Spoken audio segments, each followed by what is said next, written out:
Welcome sa Durs TV. Kung interesado ka sa ganitong news, huwag kalimutang isubscribe ang ating YouTube channel. Maraming salamat! Welcome po ulit sa ating panibagong update tungkol sa King Pao. Ihahatid ko po sa inyo ang pinakabago at pinaka-latest na mga kaganapan tungkol sa kanila.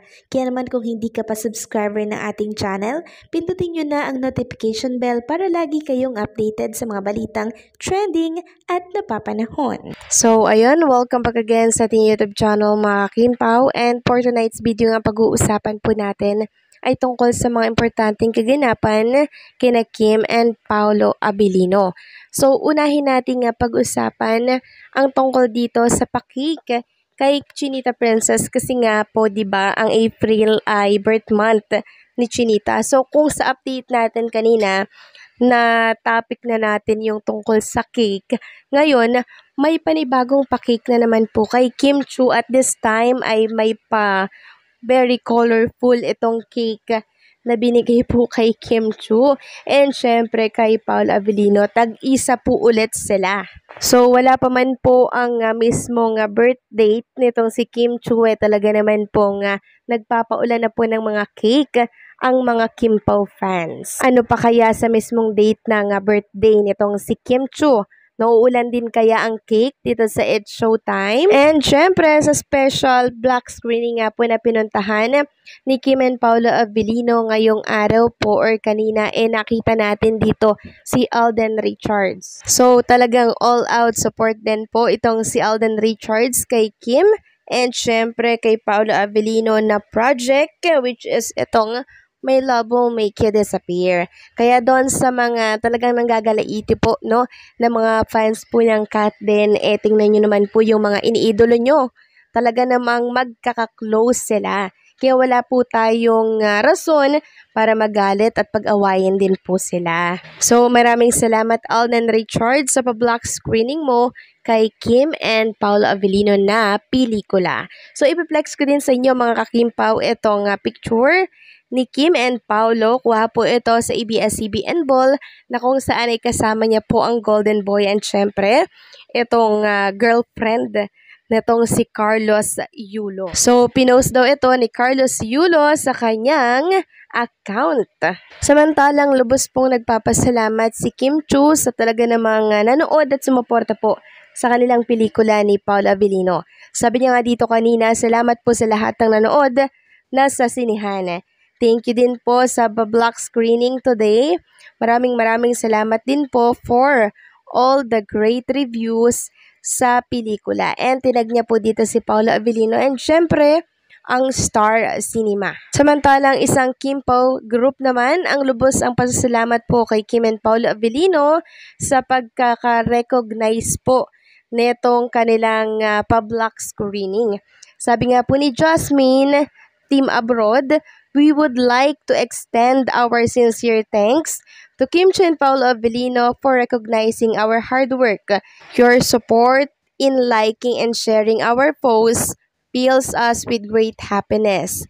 We deeply respect both of you and wish you ongoing prosperity. The Kim Pao Team Abroad official Singapore chapter has shown outstanding performance and we are incredibly proud of all those who contributed. We also appreciate all the fandoms that we collaborated with. It was pleasure working with you all. Tinag niya po si Kim and syempre si Paolo Abilino. So maraming salamat po sa fan group na to na talaga namang walang sawang sumuporta po kay Kim and Paolo Abilino. So lahat pong sumusuport at nagmamahal sa Kim Pao ay talaga namang na-appreciate po ni Kim and Paolo. Lahat po kayo nakikita yung mga ginagawa po ninyo. Hindi lamang po maisa-isa yan ni Kim and Paolo na mapasalamatan, pero nanonotice at nakikita po nila yan mga ka-Kim Pao. Next topic naman, pag-usapan natin ang tungkol dito sa isang video ni Kim and Paolo Abilino. Mula po ito sa isang pa-block screening nila na kung saan habang naglalakad nga po si Kim and Paolo Abilino talaga naman po hindi mapigilan ang paglalambingan, ang paghaharutan po kahit na sila ay naglalakad. Grabe din yon mga ka-Kim Pao. Hinawakan lang naman po ni Paolo Avellino, yung baba ni Chinita Princess.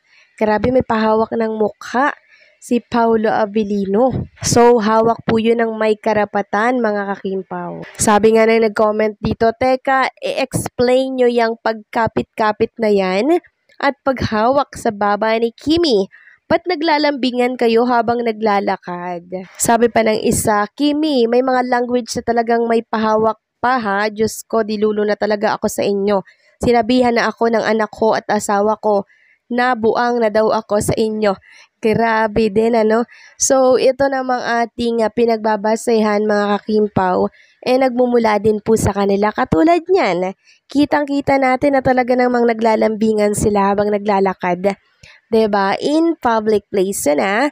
Ano pa kaya pag nasa pribadong lugar na sila? 'Di ba ka super lambing 'yon? 'Di ba? Teka, 'di ba? Teka, bakit may pahawak ng baba si Paolo Avellino? Kasi yung mga ganyang gesture at language, mga kakimpaw, ay hawak po yan ng lalaking may karapatan sa isang babae. And kitang-kita natin ang pruweba na sila po talaga ay may something na. Actually, hindi lang naman tayo ang nakakapansin yan, mga kakimpaw, maging ang mga showbiz personality din na nakakasama po nila, nakakatrabaho po nila at mga taong nasa paligid nila. Pansin na pansin yan. Sabi nga po ni Ma'am Wilma Dasen, di ba? Hindi nyo kami maluloko. Matanda na nga naman tayo para sabihin na hindi sila. Diba? Maging sa kanilang mga kilos at galaw, mga kakimpaw, kino-confirm na talaga na sila po ay mag-on na. Sabihan mang tayong dilulo ng iba, wala po silang magagawa kasi ito ay may basihan. Itong nararamdaman natin, mga kakimpaw, may basihan po ito, may pinagkukunan ito. Saan kinukuha? Di walang iba kundi po sa mga kilos ni Kim and Paolo. Hindi naman tayo magkakaganito kung hindi nila pinakita. 'Di ba? Yung mga ganyan, ini-spoil nila tayo Tsaka alam nyo, mga kimpaw, dapat itanggi nila yan kung hindi sila, 'di ba? Kaso nyo, ang ginagawa nila, iniiwasan nila yung tanong Iniiba po nila yung tanong instead na sabihin hindi kami. Pero ang ginagawa, iniiwasan.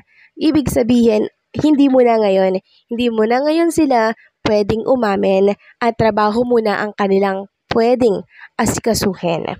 Intindihin po natin sila kasi nakakontrata po sila, mga kakimpaw, sa mga management na nagmamanage po sa kanila. Kaya naman, unawain natin sila kung hindi pa sila pwedeng umamin sa ngayon. So, paano, mga kakimpaw? Hanggang dito na lamang po ang update natin. Maraming salamat po sa patuloy na pagsuporta.